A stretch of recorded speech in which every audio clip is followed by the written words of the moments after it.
Welcome back to E&M. Today's topic, underage gambling.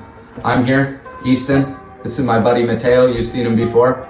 Today, we're covering the scary, dark place of underage gambling and how it's been affecting youth of our age. As you know, we are 16, 17 years old, and we're right in that prime spot for it to be dangerous and how it affects parents.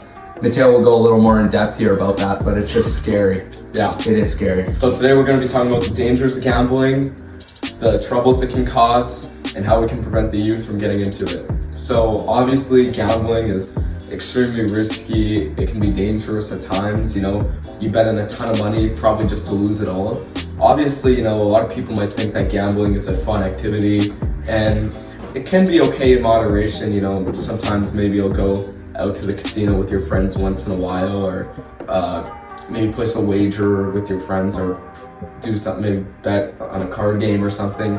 And although it's not a good thing, it all can be okay in moderation, but truly the dark side of gambling, it can destroy your life. It can get you addicted to other things. You can go into debt, lend money you can't pay back, and you'll continue to gamble all your money until you have nothing. It destroys families, and it's an addiction, like all the other stuff. And like all addictions, they lead to other addictions, and especially with gambling. Like when all that money's gone and you have nothing but yourself, it starts hurting you. And especially at this age, we have people to turn to, but as you get older and the addiction continues, you're on your own and you gotta focus on yourself. And It's just scary.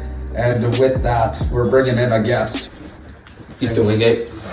Hi. We talked a little before you came on about the problems around gambling, and we know about your cousin. Are you okay? Yeah. Okay. We know about your cousin and his problems and how it's been affecting your mental health. But can you just tell us a little about your cousin's addiction and all that? My cousin Roderick, really addicted to gambling. It's really not something to joke about. It changes people's lives every single day, and it's a little hard to talk about, but it's just to change everyone's life, and just really think before you bet all your money, because it can ruin your whole entire life. Yeah, I have a question for you. Have you gone to, what have you guys done to try to help them? Because family is the best part. Exactly. You have those people at this young age. How old's Roderick? Roderick's 17, and what do you think you could do? Or have you guys tried to done as a family? We've tried. There's a betting app that's called Stadium Live. I don't know what you guys think about it.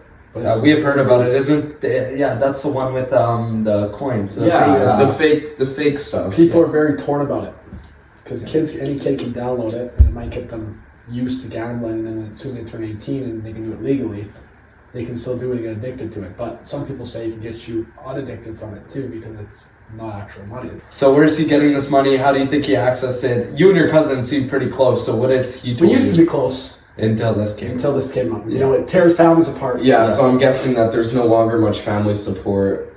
As soon as he turns 18, he's probably going to be in the homeless shelter. Yeah. That's what gambling can do. And then cause depression. And then it goes into low income. Homeless man. Ratio. It says here, according to Statistics Canada, that the most common forms of gambling are casino, lottery, sports betting, online gambling, horse racing, and fantasy sports. Obviously, because it makes me nervous. Obviously, because he's underage. Yeah. Obviously, because he's underage, not all these might be accessible. But which ones does your cousin participate in, if you know? Everything, or more online? Do I have to share it? No, it's up to you. But I would like to know.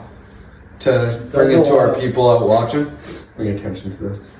There's a little online stuff. Online, okay. Sports, steak, anything you could imagine he bets on. Wow. Thank you, Ben, for coming on, and we appreciate you being here and talking to us about all that, and it's a good insight. Thank you. I hope that gave more of an insight.